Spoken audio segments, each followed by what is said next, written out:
Sou Tarcísio Coelho, sou médico radioterapeuta aqui, um professor aqui da Escola Técnica CENIB. Agradecer também, desde já, e saudar os próximos palestrantes, o Cláudio, o Roberto, o Carlos e a Aline.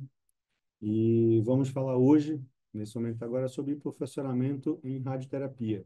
Quando a gente fala sobre hipofracionamento, a gente tem que primeiro falar sobre o que é um fracionamento em radioterapia, né? E a prescrição de radioterapia ela é organizada em pequenas doses, chamadas frações. E o conjunto dessas frações é o fracionamento, né? O esquema, é a prescrição da radioterapia. Para exemplificar um pouco mais, se a gente for olhar essa ilustração aqui do lado, é como se fosse um tratamento de radioterapia. Se a gente pega esse tratamento e divide ele, é como se eu estivesse fracionando ele. É exatamente isso que acaba sendo o fracionamento de um tratamento de radioterapia, a divisão dele em partes iguais, né? E, convencionalmente, quando a gente prescreve alguma coisa em radioterapia, a dose por dia é uma dose padrão de 2 Gray, chega a 1,8 a 2. Então, eu resumi em 2 Gray por dia e dessa forma, a gente convencionou. Então, é um fracionamento convencional, 2 grays por dia. Então, num tratamento típico, tratamento convencional, um tratamento padrão, é aplicado uma fração por dia em dias consecutivos, tá? A gente vê aqui no calendáriozinho um paciente que foi tratado em dias úteis consecutivos, tá? Um exemplo de prescrição aqui, uma dose total de 60 grays, em 30 aplicações daquela dose por dia convencional de 2 Gray por dia. Já que a gente trata em dias úteis e consecutivos, a gente tem então 6 semanas, né? De segunda a sexta-feira, 30 dias úteis, 30 aplicações, 6 semanas de tratamento. Então, esse é um esquema de um tratamento convencional, né? Com uma dose padrão. Porém, alguns tipos de câncer, eles permitem, né? É seguro a gente usar doses maiores que 2 Gray por dia ou 2 Gray por fração, né? Então, aqui são dois exemplos, né? 2,7 Gray e 3 Grays. Quando a gente aumenta essa dose por dia, de certa forma, eu posso reduzir, enxugar o tempo total de tratamento.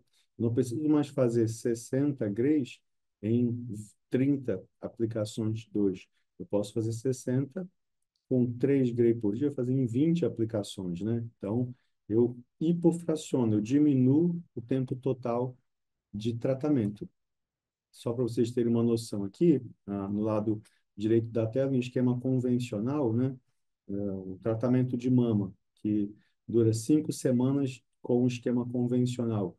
A dose de 50 grays em 25 aplicações de 2 grays por dia, já que 2 grays é a dose padrão, é a dose convencional, vezes 25 são resulta na dose de prescrição que é 50 grays. E, já que a gente trata em dias úteis e consecutivos, essas 25 aplicações se tornam 25 dias úteis e, consequentemente, 5 semanas de tratamento, né? Dá um mês e uma semana de tratamento. E do lado esquerdo da tela, a gente tem um esquema hipofracionado. Vocês notem que a gente saiu de 2 gray por dia para 15 frações de 2,67. E isso resulta numa outra dose, né? 40,05.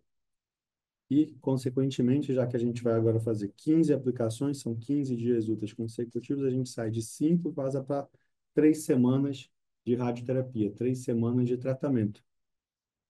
Isso é um esquema hipofracionado. Por eu ter aumentado a minha dose por dia, eu pude enxugar o meu tempo de tratamento. E isso não vem da cabeça do médico ou do físico, isso tem uma explicação biológica, tá? Quando a gente fala de uma dose de radioterapia, a gente precisa falar dessa dose efetiva biológica, que em inglês é a sigla BED.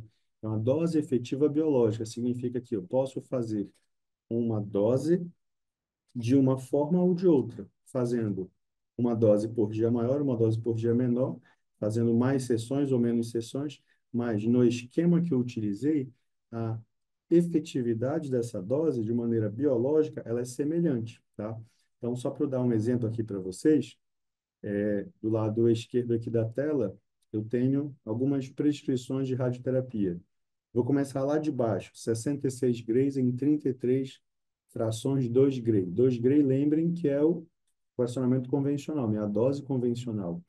Isso, efetivamente, de maneira biológica, dá uma dose de 79 grays. Não é matemática, tá? 33 vezes 66, vezes 2 vai dar 66. Mas, biologicamente, a gente tem uma dose de 79. Agora, notem que, a partir do momento que eu aumento um pouco a dose por dia, então, nessa opção aqui de 10 aplicações de 70 grays, perdão, 10 aplicações de 7 grays, que dá 70 grays, eu tenho uma dose efetiva biológica de 119. Vocês notem que a dose efetiva biológica foi bem maior, embora eu tenha feito menos aplicações, 10 aplicações. Só que o fato de eu ter aumentado a minha dose por dia fez com que eu pudesse ter uma efetividade maior do que ter feito 33 aplicações. Vou dar um outro exemplo agora. Aqui, 50 grays em 5 aplicações, né? 5 aplicações de 10 grays. A dose efetiva biológica é de 100. Notem que eu fiz menos aplicações do que 10, né? Só fiz 5 agora. E alcancei uma dose efetiva biológica de 100 grays, bem maior do que 33 aplicações de 2 grays por dia. Então, só para vocês entenderem, esse cálculo do BED, da dose efetiva biológica, ele basicamente vai levar em conta, e aqui no canto inferior direito a gente tem isso, ele leva em conta a dose total multiplicado pela 1 mais a dose por dia, dividido por um componente que o nome é alfa-beta aqui, né? Esse alfa-beta, ele está diretamente relacionado à chance daquele tecido se recuperar, seja um tumor, seja um tecido normal, tá?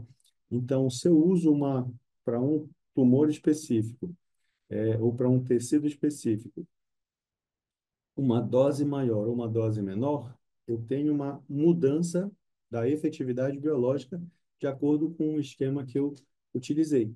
Então, só para ficar na mente de vocês que não significa que muitas sessões é mais efetivo do que menos sessões.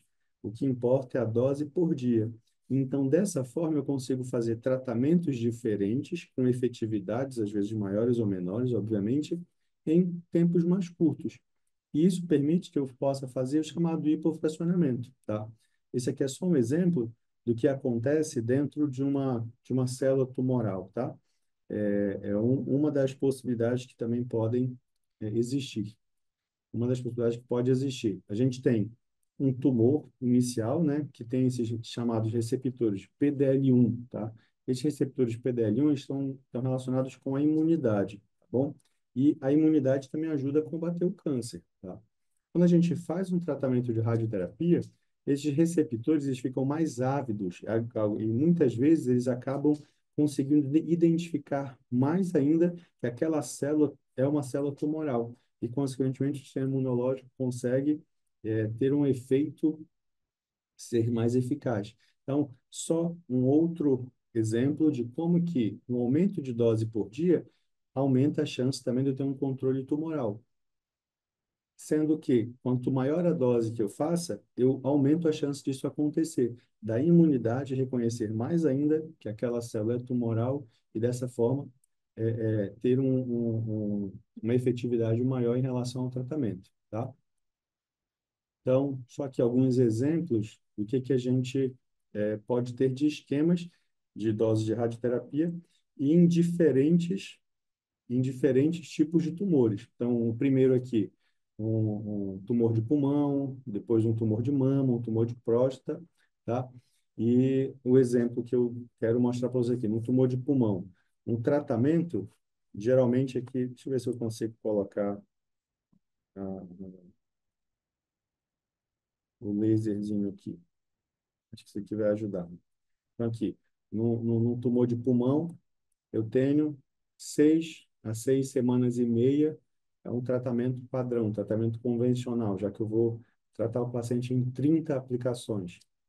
eu posso fazer a chamada SBRT, que é uma semana e meia de tratamento, 5 aplicações. Eu hipofracionei e fiz um tratamento tão efetivo quanto. No tumor de mama, geralmente a gente usa 6 semanas também, eu posso tratar em 3 a 4 semanas da mesma maneira, efetivamente também. Um tumor de próstata, que são geralmente 38 aplicações, dão aí 8 semanas, quase, na verdade, às vezes 2 meses de tratamento, eu posso fazer esse tratamento em uma semana e meia, tá? Essa é uma semana e meia com uma dose maior por dia. Ou então, que hoje acaba sendo um pouco padrão, né? Se vocês forem notar, 2 meses de tratamento é muita coisa mesmo. O paciente indo todos os dias, dias úteis, né, na clínica, faz com que a gente tenha muitos outros transtornos sociais aí. Então, tratar o paciente aqui, ó, em 5 semanas já reduzem muito, né? O custo desse tratamento reduz muito o transtorno social para esse paciente também. Então, aqui só são alguns exemplos de hipofracionamento.